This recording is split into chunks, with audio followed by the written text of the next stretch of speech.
Los jueces.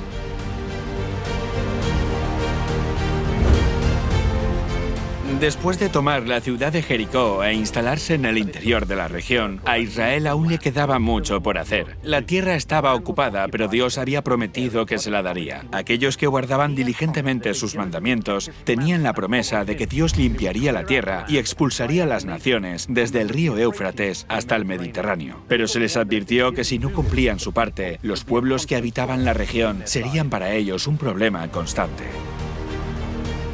Lamentablemente no prestaron atención al consejo. Jueces 1:28 dice que fallaron al no expulsarlos del todo. Eligieron la opción fácil. Se casaron y se mezclaron con las diversas tribus paganas de la zona. Pronto, el paganismo y la idolatría se propagó entre los israelitas y terminaron siendo esclavos en la tierra que se les había prometido a ellos. El rey de Mesopotamia, Eglón, rey de Moab, los cananeos, los filisteos, todos se convirtieron en opresores de Israel. En cada ocasión, Dios levantó a un libertador: Otoniel, Samgar, Ahoz, Débora y Barak. Israel vivía en un bucle continuo. Eran conquistados y permanecían en cautiverio hasta que clamaban a Dios por un libertador. Entonces Dios levantaba un juez que los libraba. A menudo disfrutaban de libertad mientras el juez vivía, pero cuando el juez moría volvían a caer en la apostasía y el cautiverio. A nosotros nos ocurre lo mismo a menudo. Tenemos altibajos en nuestra vida espiritual. A veces somos fuertes y a veces débiles. Antes de que los madianitas cruzaran el río Jordán para luchar contra Israel, estuvieron a punto de ser eliminados del todo, pero habían quedado unos pocos. Con el tiempo crecieron, se hicieron poderosos y oprimieron a Israel durante 7 años. Entonces Dios llamó a Gedeón para que fuera su líder. Gedeón dudaba en responder al llamado. 3 veces le pidió a Dios que le mostrara evidencias de que estaba con él. Después de reducir su ejército de 32.000 hombres a 300, ganó la batalla de la forma más insólita posible. Lo que Dios quería mostrar era: yo soy quien tiene el poder, confiad en mí y no en vosotros mismos.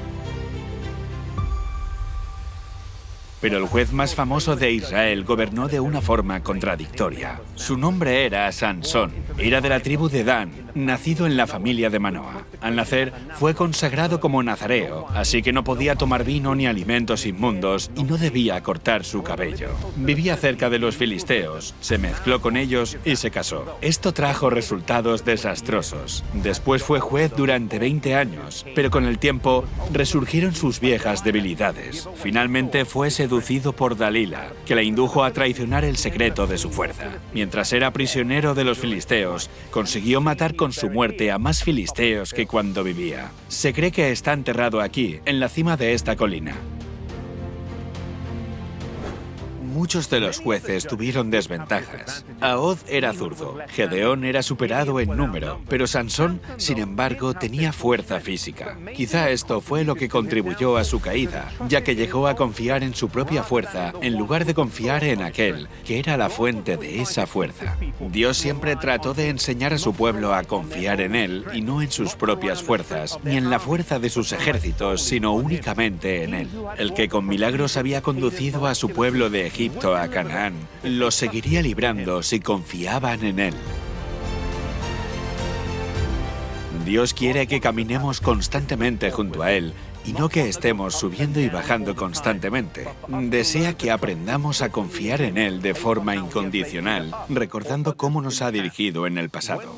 Si cuando enfrentamos obstáculos que parecen insuperables, como el de Gedeón con los madianitas, reconocemos lo bueno que ha sido Dios con nosotros, tendremos la seguridad de que Dios tiene 1000 formas de darnos salidas de las que ni siquiera podemos llegar a sospechar.